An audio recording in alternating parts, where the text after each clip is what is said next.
Hi hello friends, welcome back to our channel. ఎంతో రుచికరమైన చుక్కకూర పచ్చడి 4-5 రోజులు నిల్వ ఉండేటట్లు ఒక్కసారి నేను చెప్పిన పద్ధతిలో ట్రై చేసి చూడండి. చాలా టేస్టీగా ఉంటుంది. ఇక్కడ నేను 4 చుక్కకూర కట్టల్ని తీసుకున్నాను. ఇలా కాడలు కూడా వేసేసుకోవచ్చు. చుక్కకూర అనేది చాలా ఈజీగా ఉడికిపోతుంది. చుక్కకూరని వాటర్లో వాష్ చేసుకొని పక్కన ఉంచుకోవాలి. ఇప్పుడు ముందుగా ఒక పౌడర్ని ప్రిపేర్ చేసుకోవడానికి ఒక కడాయి పెట్టుకొని 2-3 టేబుల్ స్పూన్ల పల్లీలు వేసుకొని అందులోనే 3-4 టేబుల్ స్పూన్ల నువ్వులు కూడా వేసుకొని మంచిగా వేపుకోవాలి.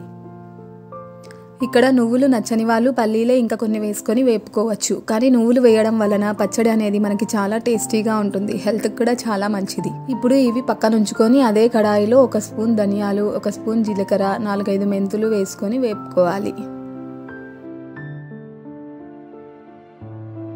ఇలా ఎర్రగా వేగిన తర్వాత తీసి పక్కన ఉంచుకోవాలి. ఇప్పుడు పోపు కోసం అదే కడాయి పెట్టుకొని అందులో 5-6 టేబుల్ స్పూన్ల ఆయిల్ వేసుకోవాలి. ఆయిల్ హీట్ అయిన తర్వాత ఇందులో 1 స్పూన్ ఆవాలు, 1 స్పూన్ జీలకర్ర వేసుకొని కొంచెం వేగిన తర్వాత ఇందులో 4-5 ఆనియన్స్ని కట్ చేసుకొని వేసుకోవాలి. అలాగే 10 పచ్చిమిర్చిని కూడా కట్ చేసుకొని వేపుకోవాలి. ఇక్కడ నేను ఆనియన్స్ వేగడానికి చిటికెడు సాల్ట్ కూడా వేసుకున్నాను. ఇప్పుడు ఆనియన్స్ కోసమే వేసాను, తర్వాత కర్రీలో వేస్తాను.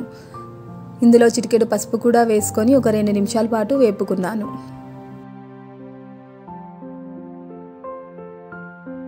ఇలా ఆనియన్స్ వేగిన తర్వాత ఇందులో మనం ముందుగా శుభ్రం చేసి పెట్టుకున్న చుక్కకూరని వేసేసుకోవాలి. ఇక్కడ కాడలు వేస్తున్నాము, ఉడుకుతుందో ఉడకదో అనుకోవచ్చు, కానీ చాలా మెత్తగా ఉడికిపోతుందండి. 5 నిమిషాల్లో మనకి చుక్కకూర అనేది మెత్తగా ఉడికిపోతుంది. గ్రైండ్ కూడా చేసే అవసరం ఉండదు. ఇలా చుక్కకూర మొత్తం వేసుకొని ఒకసారి మంచిగా కలుపుకొని ఒక 5 నిమిషాలు మూత పెట్టి ఉడికించుకోవాలి.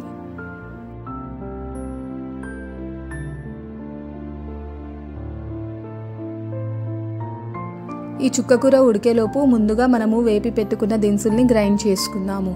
అందులో 10-12 వెల్లుల్లి రెబ్బల్ని కూడా వేసుకొని కొంచెం ఉప్పు కూడా వేసుకొని గ్రైండ్ చేసుకొని పక్కన ఉంచుకోవాలి. ఇలా మధ్య మధ్యలో మూత తీసి కలుపుకుంటూ ఉండాలి, లేదంటే అడుగు అంటేస్తుంది. ఇందులో మనం వాటర్ ఏమాత్రం యూజ్ చేయం కాబట్టి అడుగు అంటేస్తుంది. చూసారు కదా చుక్కకూర ఎలా ఉడికిపోతుందో.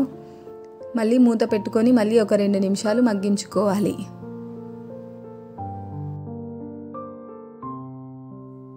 అంతే, చూసారు కదా చుక్కకూర చాలా మెత్తగా ఉడికిపోయింది. ఇప్పుడు ఇందులో మనం ముందుగా గ్రైండ్ చేసి పెట్టుకున్న పౌడర్ని కూడా వేసుకొని ఒక్కసారి కలుపుకోవాలి. ఇలా పౌడర్ మొత్తం మంచిగా కలిసేటట్లు కలుపుకొని ఈ టైంలో ఉప్పు చూసుకోవాలి. ఉప్పు సరిపోయిందా లేదా చూసుకోవాలి. ఇక్కడ నాకు ఉప్పు అనేది కొంచెం తగ్గినట్లు అనిపించింది, అందుకని నేను కొంచెం సాల్ట్ వేసుకొని మళ్ళీ మొత్తం అంతా కలిసేటట్లు కలుపుకున్నాను.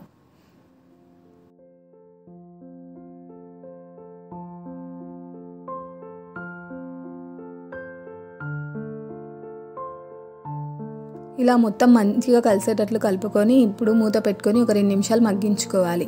ఆయిల్ బయటికి తేలే వరకు మగ్గించుకోవాలి. ఇలా ఆయిల్ బయటికి తేలే తర్వాత చివరిగా కొంచెం కొత్తిమీరను వేసుకొని అంతా కలిసేటట్లు మంచిగా కలుపుకొని మూత పెట్టుకోవాలి. అంతే, మన చుక్కకూర పచ్చడి రెడీ అయిపోయింది. అంతే అండి, చూసారు కదా చాలా టేస్టీగా ఉంటుంది. ఒక్కసారి మీరు కూడా ట్రై చేసి చూడండి.